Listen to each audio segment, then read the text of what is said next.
So this April marks 3 full years since I installed my 3 kilowatts solar system. Happy anniversary to me, right?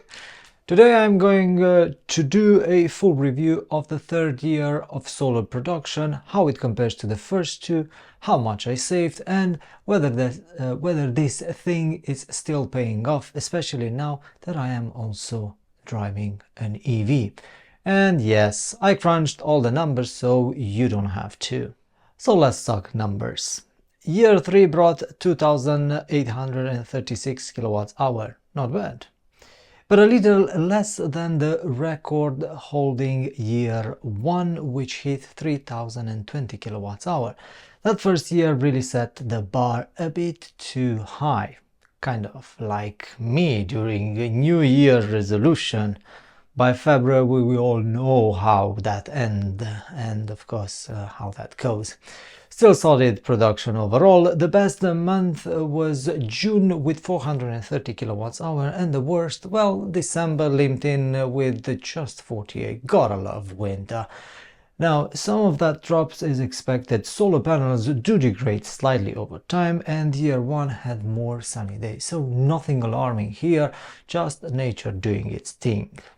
In year 3 I used 423 kilowatts hour of my own solar power, which saved me about 101 pounds if we use the peak rate of 24 pence per kilowatt hour. I exported the rest, a whopping 2,413 kilowatts hour.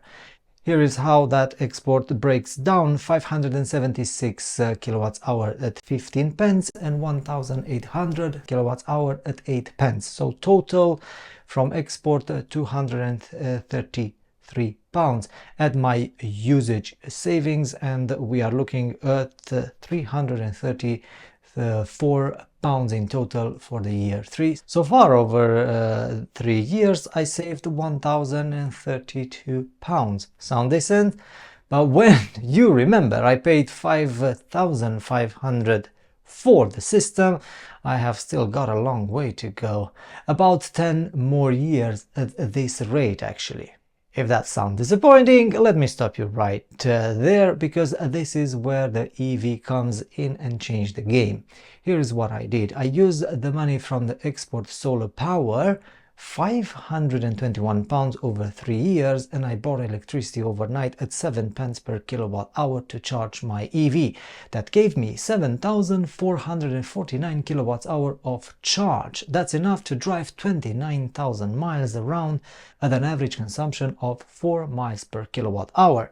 If I would done that in my old Skoda Fabia, which had a 1.2 liter engine, I will need 2,637 liters of petrol with an average consumption of a 5.5 liter per 100 kilometer, or around 50 miles per gallon, at an average price of a 1.4 pounds per liter. That is 3,600 pounds. So in reality my solar system saved me thousands by filling my EV. If you're still with me and your brain hasn't melted down from all the numbers, here is the punchline. Thanks to this smart solar to EV hack, I might hit full payback by the end of year 4. Just in year 4 alone, if I export 2,400 kilowatts hour worth of 360 pounds, I can recharge around 5,000 kilowatts hour overnight, enough to drive another 20,000 miles. That will cost me 2,500 pounds in petrol, so the 5,500 investment almost paid off in under 4 years. Now that's what I call return on investment. How is the system holding up? Honestly, it's been smooth sailing with one hiccup. By the end of year 2, so that my solar system stopped due to a faulty optimizer. For more details I put the link of the year 2 review. In the last day of the third year I did give the panel a proper clean, which was a fun workout, and yes, now I understand why some people hire professional, but hey, DIY solar pride, right? In terms of day-to-day usage, I pulled 790 kilowatts hour from the grid and 423 kilowatts hour from my own solar. So even after 3 years, I'm still offsetting a decent chunk of daytime usage. If I were to go back and do this all over again, here is my advice. Bundle solar with EV. On their own, solar and EV are great, but together, it's like peanut butter and jelly. Seriously, if you are considering going solar but still driving a petrol car, think long term. If you have £10,000 to invest, you can find a second-hand EV worth of £4,000–5,000. In these price brackets, the options are Nissan Leaf, Renault Zoe or Kia Soul.